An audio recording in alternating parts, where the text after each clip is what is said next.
Hello, my friends. Sean here with Manly Made Minute, and welcome back to another episode of Monday Moments where I share tips, tricks, and helpful hints. Do you like texture on your cards just as much as I do? I hope so, because that's what today's about.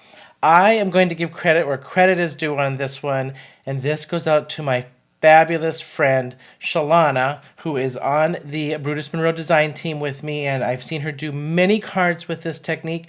I have duplicated it on some of my cards because it's such an awesome technique to throw texture behind your elements on your cards, and it turns out so cool, and there's so many options to do with this. So I'm going to not keep you in suspense any longer, and let's head down to my down cam. Before I do that, don't forget to hit that like and subscribe button and give me a smash up on the thumb. Would love if you like what I'm doing. That greatly helps. And I would hope that you'd follow along on YouTube and Instagram. I got all kinds of stuff that I put out there, and would love to have you be part of the Manly Made Minute family. Let's head down. Let's take a look at what we're going to do to add texture to our cards. Super, super, super easy. All right, let's take a look.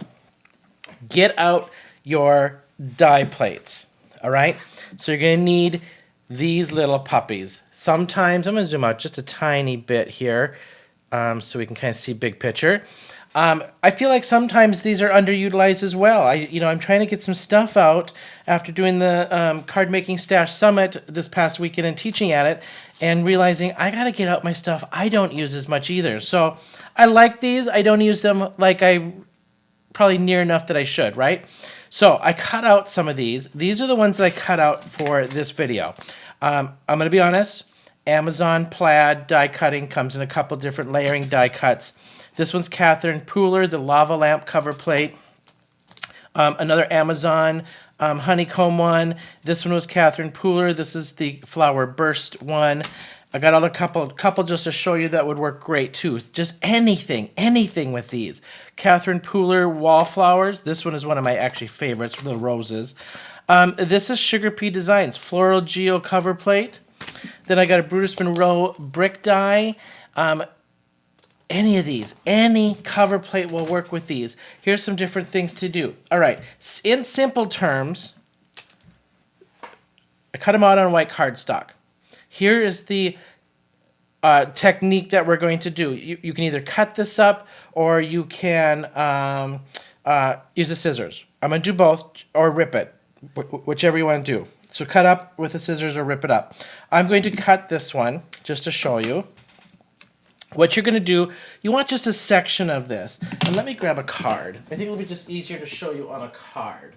I'm just going to grab one of my cards behind me here just to show you.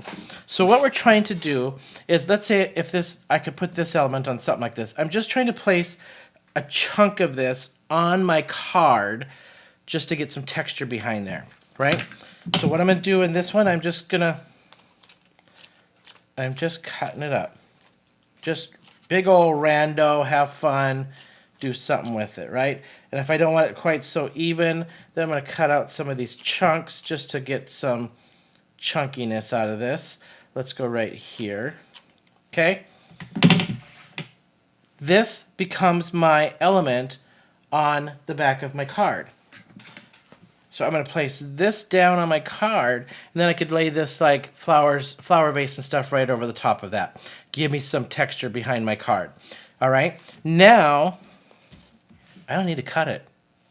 I'm just going to rip. Just have fun. This is not make it perfect kind of technique. There you go. I just ripped this up, and I could use this behind here and throw a little floral on there. Even if you took something with characters like this, and you could put little characters on there, anything to anchor this down as your textured element, mixed media element on your card. Now, let's level this up. This one, I'm going to be honest, was a background I was trying with Tiffany Solario's class at the summit this weekend. I didn't like the way it turned out. I hated it, actually. But I kept it because I love my scraps. And I figured, this would work perfect for this, because now it breaks up the pieces I didn't like on it. And this is the lava lamp one that I die cut out. Now, how fun. And this is just made with distress sprays. I didn't like how it turned out. Kept it for another time. I feel like this, the pattern of this, and I actually just want to cut these out like so to get that edging off.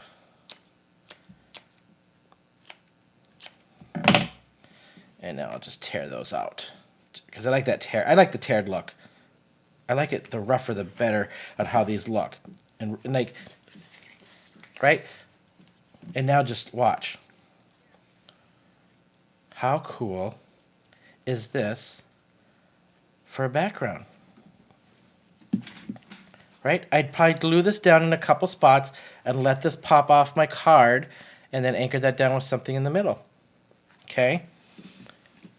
Then, what about embossing it? I just took my embossing ink, like so, and I just put it on here.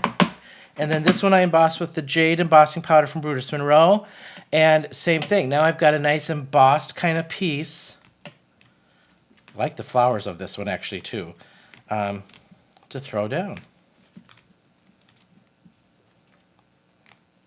Great little pattern on this to have that texture behind something.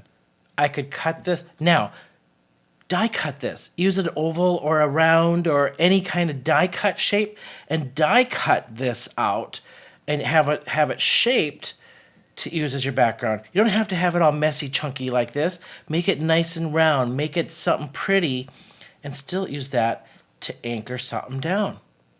How cool is that? Get out these die plates. Start having fun. You could use up scraps. I used up a good old scrap on this one. If it's even a scrap that's like, I'm trying to find something here in my scrap. Oh yeah.